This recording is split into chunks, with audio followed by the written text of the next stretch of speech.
Allahu Allahu Allahu Allahu Allah. Assalamualaikum warahmatullahi wabarakatuh. Alhamdulillahi rabbil alamin. Assalatu wassalamu ala sayyidil mursalin wa ala alihi wa sahbihi ajma'in. Asyhadu an la ilaha illallah wahdahu la syarikalah wa asyhadu anna sayyidana Muhammadan abduhu wa rasuluh la nabiyya ba'dah amma ba'du. Tunggu sekalian, Bapak Ibu sidang jamaah yang dimuliakan Allah Subhanahu wa taala, guru-guru kami, orang tua kami yang kami hormati. Marilah sama-sama kita mengawali kajian pada malam ini. Kita menyampaikan segala puji serta syukur kepada Allah Subhanahu wa taala atas rahmat dan nikmatnya kepada kita sekalian. Selawat dan salam pula kita sanjung sajikan kepada junjungan alam Nabi besar Muhammad sallallahu alaihi wasallam, kepada keluarga dan sahabat beliau sekalian. Baiklah, pada malam ini akan kita lanjutkan kajian kita, yaitu masih di surah Ali Imran. Kita awali dengan ayat yang ke-49 sebagaimana yang sudah dibacakan tadi oleh guru kita bersama. A'udzu billahi minasy syaithanir rajim. Bismillahirrahmanirrahim. Alam tara ilal ladzina yudzakkuna anfusahum balillahu yuzakki man yasha wa la yudlamuna fatila. Tidakkah kamu melihat kepada orang-orang yang menganggap diri mereka adalah bersih? Siapa orang yang menganggap diri mereka bersih? Wahum Yahudi, mereka itu adalah orang-orang Yahudi. Hai suqalu, sekira-kira mereka berkata. Apa kata orang Yahudi? Nahnu abna'ullahi wa haba'uh. Kami adalah anak-anak Allah dan kecintaannya Allah. Jadi orang-orang Yahudi menganggap diri mereka adalah paling bersih, paling suci, karena mereka berprinsip nahnu abna'ullahi wa haba'uhu. Kami ini adalah anak-anak Allah dan kami ini adalah kecintaannya Allah. Ini prinsip daripada orang Yahudi. Makanya mereka mengatakan diri mereka paling bersih. Laisal amru bitazkiyatihim anfusihim. Padahal tidak adalah urusan dengan bersih jiwa mereka. Balillahu yuzakki may yasha. Tetapi Allah Subhanahu wa taala lah yang membersihkan, yang mensucikan siapa yang Ia kehendaki. Bagaimana Allah mensucikan seseorang? Yaitu bil imani, dengan beriman. Jadi makanya orang-orang kafir itu, orang yang tidak beriman itu adalah najis. Najisnya di mana? Bukan najis pada fisik mereka, bukan najis pada badan mereka, tapi najis pada akidah mereka. Karena mereka tidak beriman kepada Allah dan kepada Rasul, maka mereka dianggap najis. Adapun jasad mereka, orang-orang yang tidak beriman, itu sama dengan jasad kita, yaitu tidak bernajis. Makanya Bapak Ibu sekalian, ada 3 bangkai yang suci. Mana 3 bangkai yang suci? Yang pertama bangkai manusia. Kenapa? Karena Allah berfirman dalam Al-Quran, walaqad qarramna bani Adam, dan sungguh telah kami muliakan akan anak cucu Nabi Adam. Jadi mana kami muliakan di sini?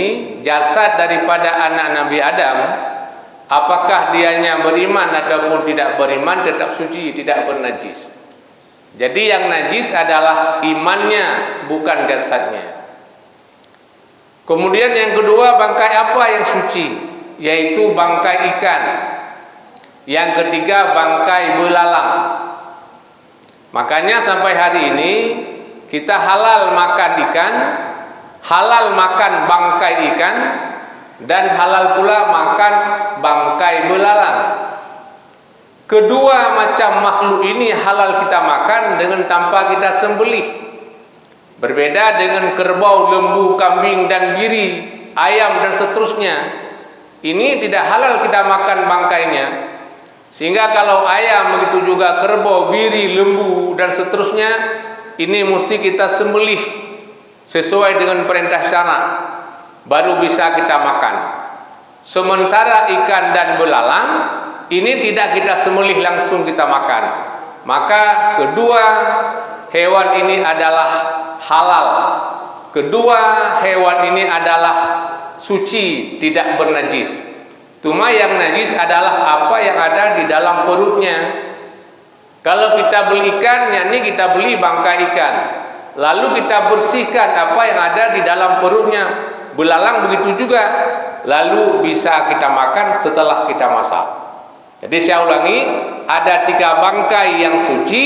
Yang pertama bangkai manusia, yang kedua bangkai ikan, dan yang ketiga bangkai belalang. Adapun manusia yang tidak beriman, najisnya adalah pada i'tikadnya. Jadi tadi mereka menganggap diri mereka suci, mereka bersih adalah sampai kepada i'tikadnya. Namun Allah mengatakan, balillahu yuzakki may yasha, tetapi Allah lah yang membersihkan, yang mensucikan siapa yang Ia kehendaki. Bagaimana Allah mensucikan itu? Bil imani, dengan beriman dan Islam.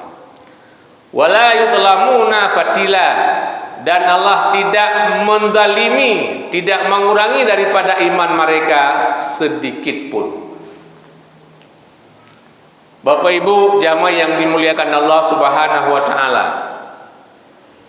Ayat berikutnya 50. Undur kaifa yaftaruna 'ala Allahil kadhiba wa kafa bihi ismam mubina. Undur, perhatikanlah. Ini kalimat ta'ajub, yaitu kalimat heran. Perhatikanlah wahai orang-orang yang beriman. Perhatikanlah wahai Muhammad, bagaimana mereka mengada-ngadakan kebohongan di atas Allah Subhanahu wa taala dengan demikian. Jadi mereka itu adalah bohong. Menganggap diri mereka bersih adalah hoak, ya. Wa kafa bi ismam mubina, dan cukup dengan kebohongan itu adalah dosa yang sangat jelas. Jadi dengan kebohongan tersebut mereka mendapat dosa yang besar dan dosa yang sangat jelas. Bapak Ibu sekalian, ini ayat berikut ini diturunkan pada Ka'ab bin Ashraf dan seumpamanya. Ayat yang ke-51 ini. Siapa Ka'ab bin Ashraf? Wahwa al-ulama'u minal Yahudi, dia adalah ulama daripada orang Yahudi. Yani Ka'ab bin Ashraf ini adalah orang yang bisa membaca kitab Taurat. Dia sangat alim dengan kitab Tauratnya, yaitu Ka'ab bin Ashraf. Lama kadamu makata wa syahadu katla badrin wa harradul musyrikina 'alal ahdi bi ta'sirihim wa muharibati Nabi sallallahu alaihi wasallam. Manakala Ka'ab datang ke Mekah, lalu dia menyaksikan akan perang Badar, ya, menyaksikan banyak orang kafir yang terbunuh di Badar. Waharradu, dan dia membangkitkan akan semangat orang-orang musyrik untuk mengambil balasan. Jadi terjadi perang Uhud, perang berikutnya adalah provokatornya daripada Ka'ab bin Ashraf. Bagaimana caranya mengambil balasan setelah perang Badar? Itulah perang Uhud. Wa muharibati Nabi sallallahu alaihi wasallam, dan dia pun ingin memerangi Nabi, ingin membunuh Nabi sallallahu alaihi wasallam. Ini Ka'ab Ashraf ini adalah tokoh ulama Yahudi, dan dia mengompori orang-orang kafir yang lainnya. Allah menurunkan ayat ini. Alam tara ilal ladzina utu nasiban minal kitab yu'minuna bil jibti wat taghut. Adakah tidak kamu lihat kepada orang-orang yang telah diberikan bahagian daripada kitab, yaitu mereka itu diberikan bahagian daripada kitab Taurat. Yu'minuna bil jibti wat taghut. Mereka beriman kepada jib dan taghut. Apa itu Bapak Ibu jib dan taghut? Simmani li Quraisyin, yaitu dua berhala sembahan bagi orang-orang Quraisy. Jadi jib dan taghut dua berhala yang disembah oleh orang-orang Quraisy. Wa yaquluna, dan mereka berkata bagi orang-orang kafir, ya, yaitu Abi Sufyan dan sahabat Abi Sufyan. Apa kata mereka? Nahnu ahda sabila, kami orang yang lebih terpetunjuk jalan ketimbang orang-orang yang sudah beriman. Jadi mereka mengatakan bahwa orang Yahudi itu orang yang paling terpetunjuk jalan ketimbang daripada orang-orang beriman.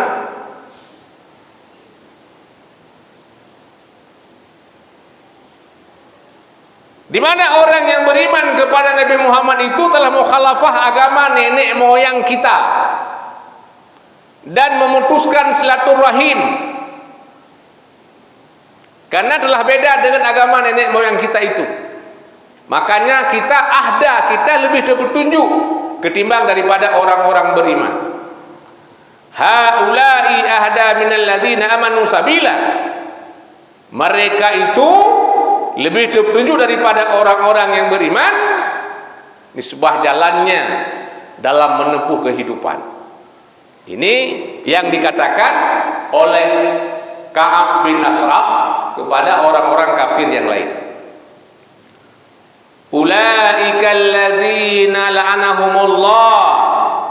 Mereka itu adalah orang-orang yang mendapat kutukan Allah. Jadi mereka itu adalah la'anahumullah. Mereka orang-orang yang mendapat kutukan daripada Allah Subhanahu wa taala. Wa may yal'anillah, dan siapa saja yang telah dikutuk oleh Allah Subhanahu wa taala, falan tajidalahu nasira, maka tidak akan kamu dapati baginya pertolongan. Artinya mani'an min azabi, tidak dapat kau dapati yang mencegah daripada azabnya Allah kepada mereka. Jadi mereka itu adalah tetap orang-orang yang sudah mendapat laknat daripada Allah Subhanahu wa taala, dan mereka mendapat azab, dan tidak ada orang yang dapat mencegah azab kepada mereka itu. Am lahum nasibum minal mulki, atau bagi mereka mendapat bahagian daripada kekuasaan. Jadi ada orang-orang Yahudi yang menjadi pemimpin, Pak. Fa idzal la yatunan nasa nakira. Tiba-tiba mereka ketika jadi pemimpin, tidak memberikan kepada manusia apapun, ya, artinya tidak manfaat kepada manusia apapun dengan kepemimpinannya. Jadi manfaat yang dimaksudkan di sini Bapak Ibu sekalian, bukan manfaat bisa memberi makan, bukan manfaat ekonomi, bukan manfaat jalan, bukan itu.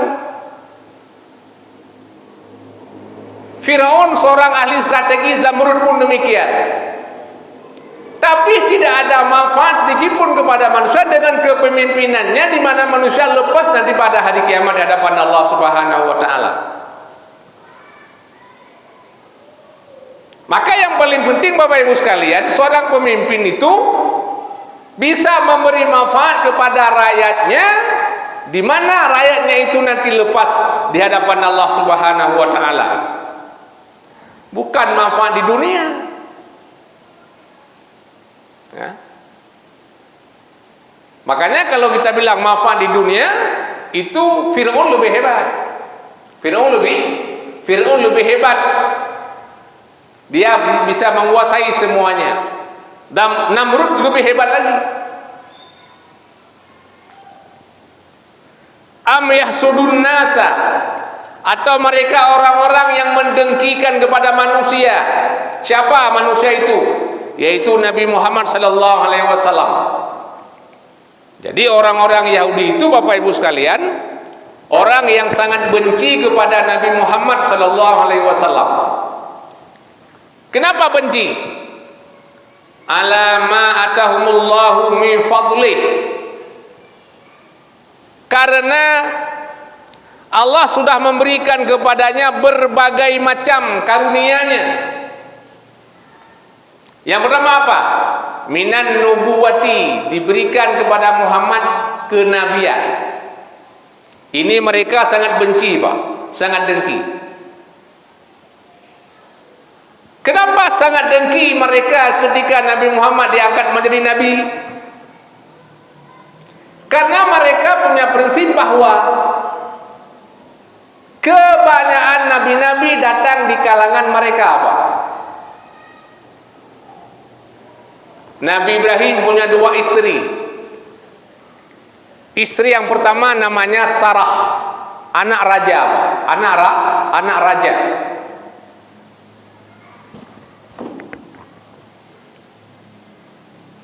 Padanya ada anak Nabi Ibrahim namanya Nabi Ishak.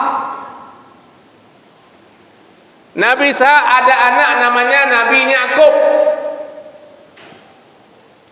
Nabi Yakub itu punya 2 istri yang sangat masyhur. Istri yang pertama punya banyak anak. Istri yang kedua punya anak Nabi Yusuf dan Bunyamin. Anak-anak Nabi Yakub itulah menjadi keturunan, cucu-cucu Nabi Yakub itulah menjadi para nabi dan para rasul.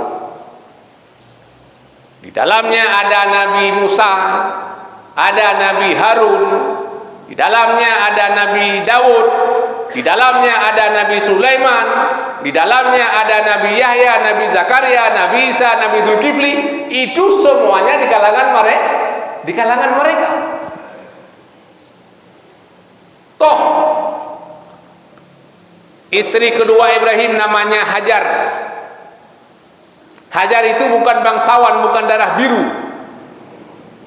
Dia punya anak namanya Ismail, punya anak Adnan, dan seterusnya sampai kepada Abdul Muthalib, Abdullah dan Muhammad. Jadi itu yang mereka benci, karena Nabi Muhammad bukan di kalangan mereka, tapi di kalangan Bunda Sarah, bukan di kalangan Bunda Hajar, bukan di kalangan Bunda Sarah. Ini yang sangat benci mereka kepada Nabi Muhammad. Jadi kalau Nabi Muhammad di kalangan mereka, mereka tak akan benci sampai hari ini. Ini kebencian yang pertama daripada orang Yahudi kepada Nabi Muhammad sallallahu alaihi wasallam. Yang kedua apa? Wa kasratin nisa. Nabi Muhammad banyak istri. Ada sejarah 11, ada yang mengatakan 9. Jadi mereka sangat benci kepada Nabi Muhammad. karena beliau punya banyak istri dan bisa diurusi semuanya. Yatamannawna zawaluhu anhu, mereka bercita-cita semoga hilang itu, hilang kenabian Nabi Muhammad dan hilang istri-istrinya. Ini cita-cita daripada mereka. Padahal Bapak Ibu sekalian, Nabi Muhammad itu kawin dengan Khadijah ketika Nabi Muhammad berumur 25 tahun dan Khadijah berumur 40 tahun dan janda 2 kali. Jadi Nabi Muhammad kawin dengan Khadijah untuk perjuangan, karena Khadijah seorang perempuan kaya, bangsawan, dan dia mau membela perjuangan, membantu perjuangan Nabi Sallallahu Alaihi Wasallam. Sehingga di ketika wafatnya Khadijah, Nabi baru berpoligami, kawin dengan wanita-wanita yang lain. Di antara semua istri Nabi, Bapak Ibu sekalian, hanya satu yang perawan, yaitu Aisyah. Yang lain semuanya janda. Dan perkawinan itu adalah bukan semata-mata hawa nafsunya, tetapi karena di sana membantu perjuangan. Sehingga satu ketika Bapak Ibu sekalian, ketika Khadijah jatuh miskin, Muhammad duduk di samping Khadijah dan bertanya, "Ya Khadijah, apakah kamu menyesal mempersuamikan saya?" Kamu Khadijah adalah seorang kaya, hartawan, orang yang sangat dipuji-puji oleh masyarakat di Makkah sini, karena 2/3 daripada tanah kota Makkah itu miliknya Khadijah, habis untuk perjuangan. Sementara sekarang Anda jadi miskin karena membantu perjuangan saya, membela kebenaran agama Allah. Apa kata Khadijah? "Wahai Muhammad Rasulullah, wahai Muhammad Rasulullah suamiku,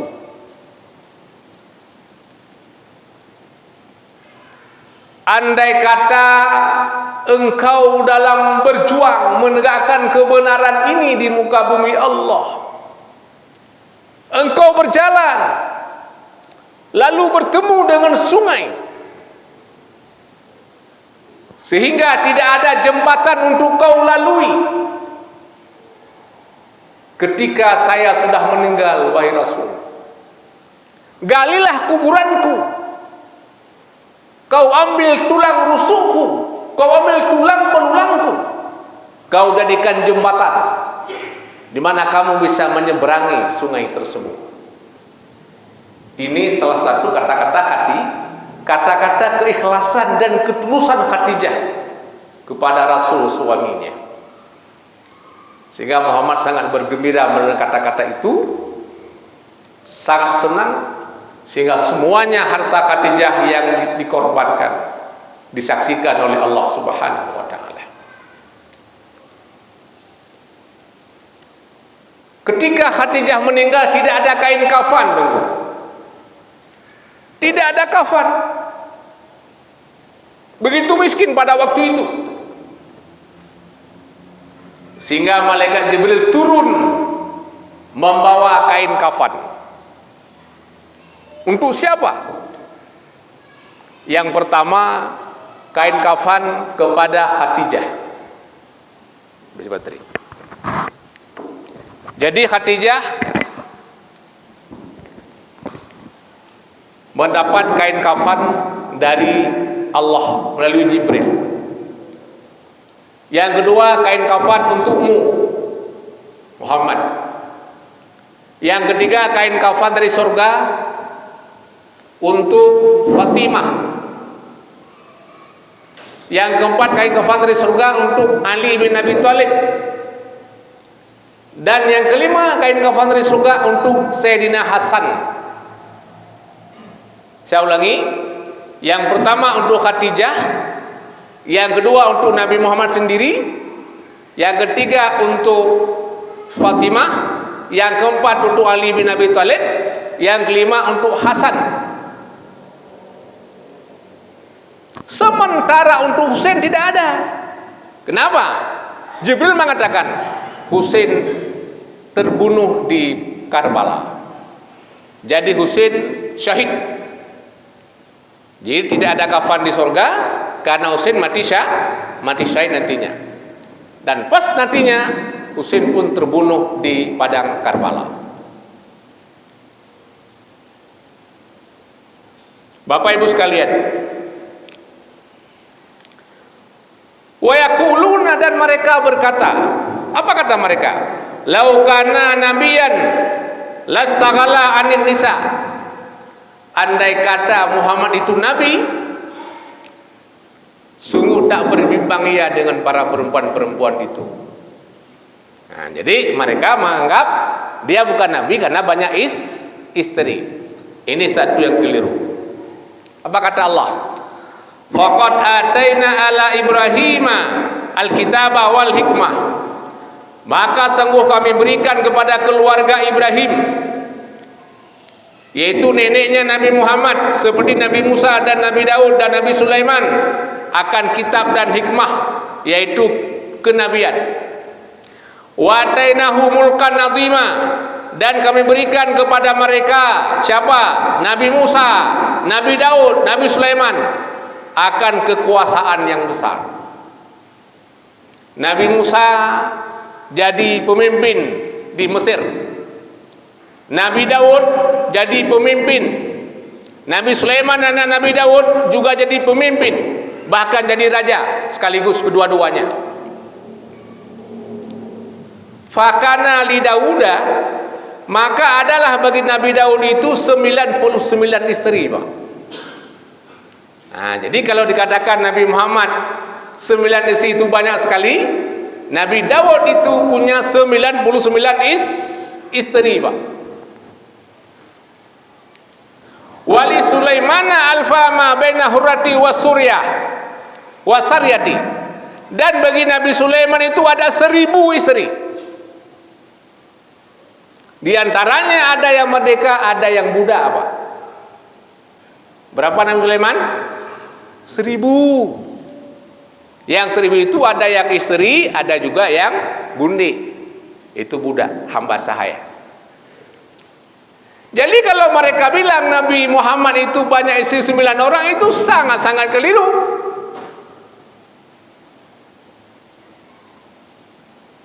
Raja Thailand berapa orang selir?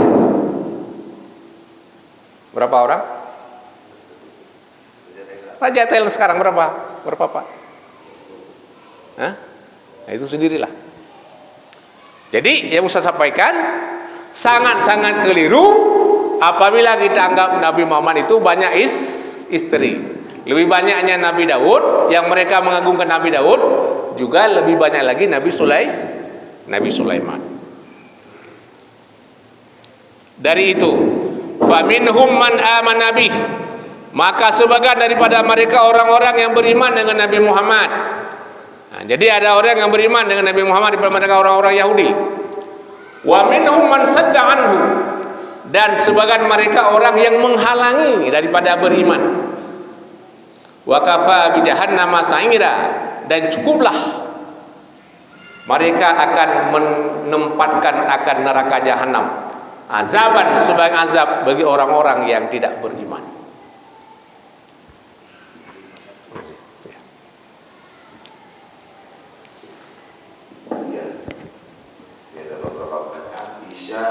Yang 751. Siapa yang bayi untuk berkata kita Pak Haji.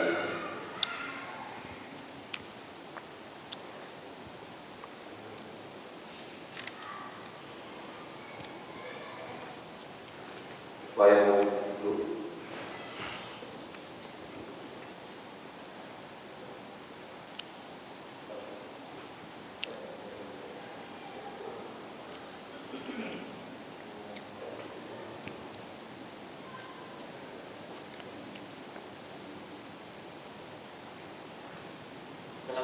warahmatullahi wabarakatuh. Salam. Izin bertanya, Ustaz. Saya ada dengar riwayat dengan Sayyidina Hasan itu ada 100 kuda. Istri Sayyidina Hasan. Ya. Makasih. Saya tidak mendengar cerita itu. Karena ketika itu, Bapak Ibu sekalian, umat Islam tidak boleh kawin lebih daripada 4 orang. Tapi pada masa-masa jahiliyah dulu boleh.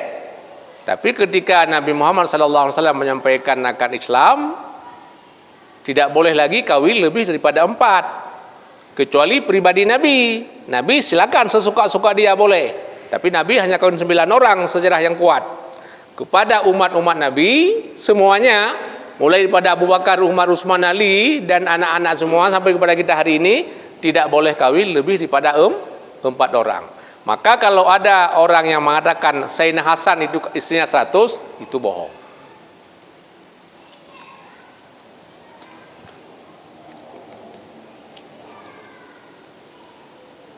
Ya, lanjut.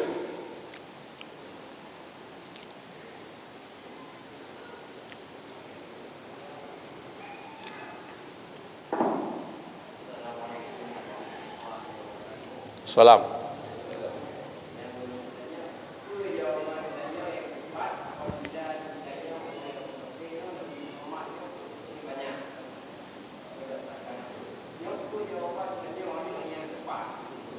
Nabi Muhammad istri banyak. Ya. Menarik pertanyaan ini. Yang pertama, kawin lebih daripada 4 itu khusus kepada Nabi dalam syariat kami. Ya kan? Khusus kepada Nabi kami, Nabi Muhammad. Selain daripada beliau, tidak boleh kawin lebih daripada 4. Itu ketentuan agama kami. 1. Yang kedua, Nabi Muhammad kawin lebih dari 1 itu bukan hawa nafsu, tetapi untuk menyokong perjuangan. Contoh, ketika Nabi kawin dengan Juwairiyah. Juwairiyah. Ayah Juwairiyah itu adalah musuh Nabi. Musuh Nabi, Pak. Jadi bagaimana Nabi untuk menaklukkan ayahnya? Lalu Nabi kawin dengan anaknya, dengan Juwairiyah. Ketika datang sahabat diam-diam meminang Juwairiyah, dia sangat suka kepada Muhammad. Muhammad kan punya aura, Pak.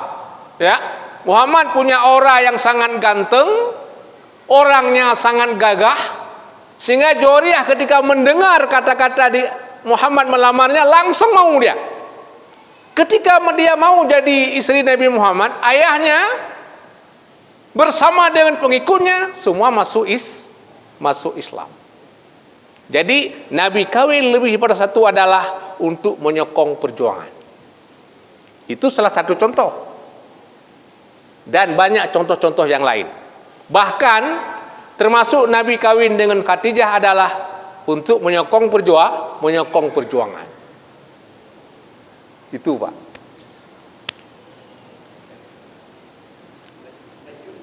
Ya.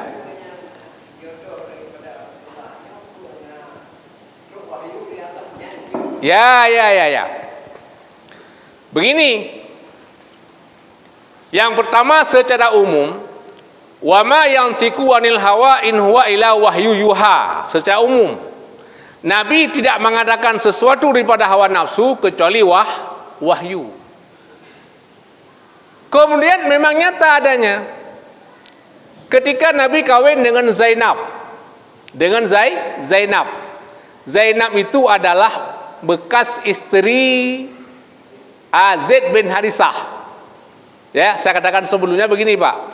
Zaid bin Harisah itu adalah anak angkat Nabi, Pak.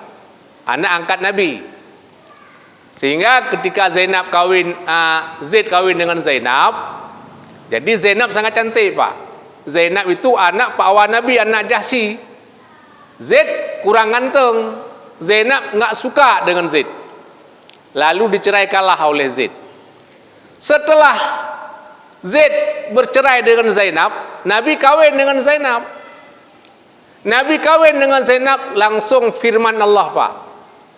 Zawajnakaha. Langsung ayat Al-Quran, Pak. Al-Quran turun langsung tentang Nabi kawin dengan Zainab. Sebenarnya apa? Nabi kawin dengan Zainab, Allah yang kawinkan, Pak. Ya, nah, makasih.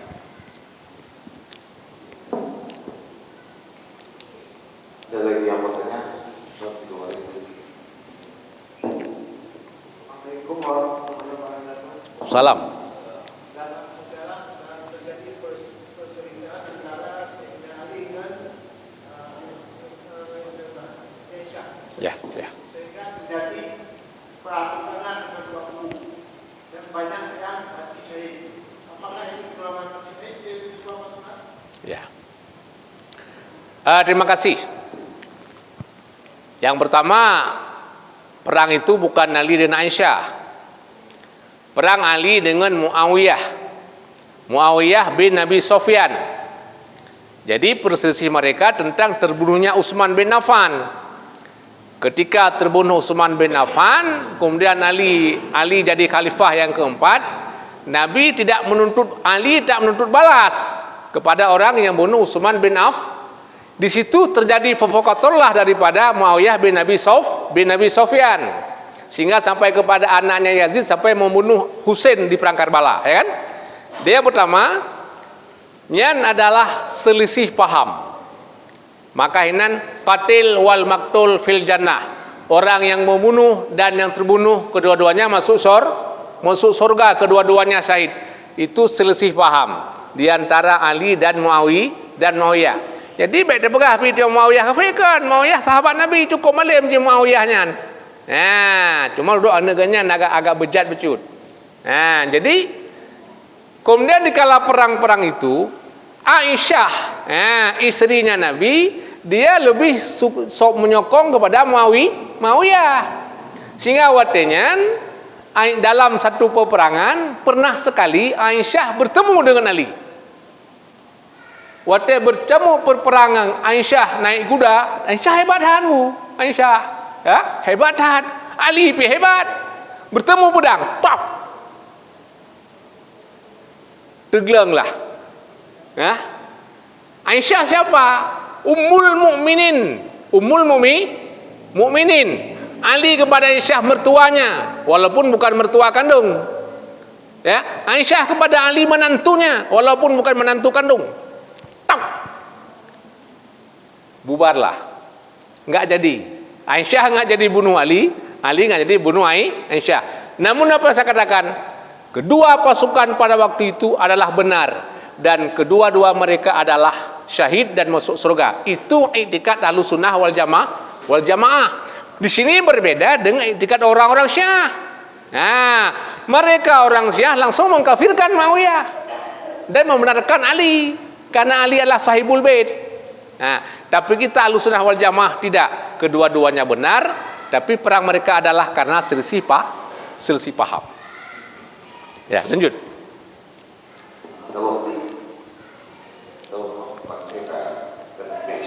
Satu lagi ya.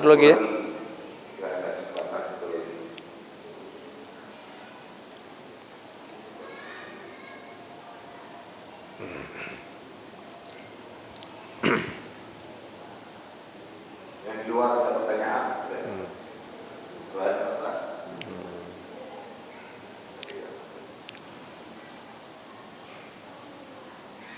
Itu Fadlan tuh.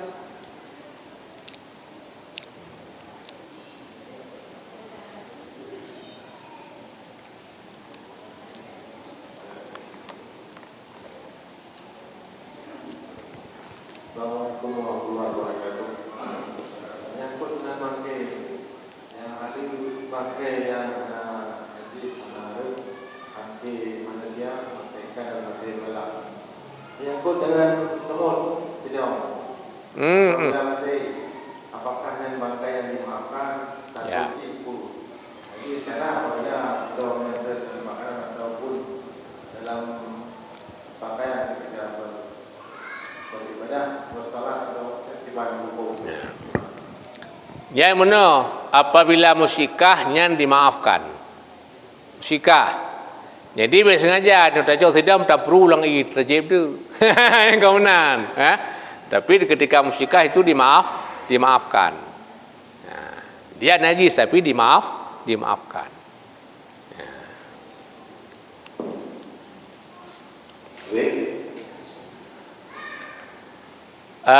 Demikianlah kajian pada malam ini. Semoga bermanfaat. Subhanakallahumma wa bihamdika asyhadu an la ilaha illa anta astaghfiruka wa atubu ilaika. Wassalamualaikum warahmatullahi wabarakatuh.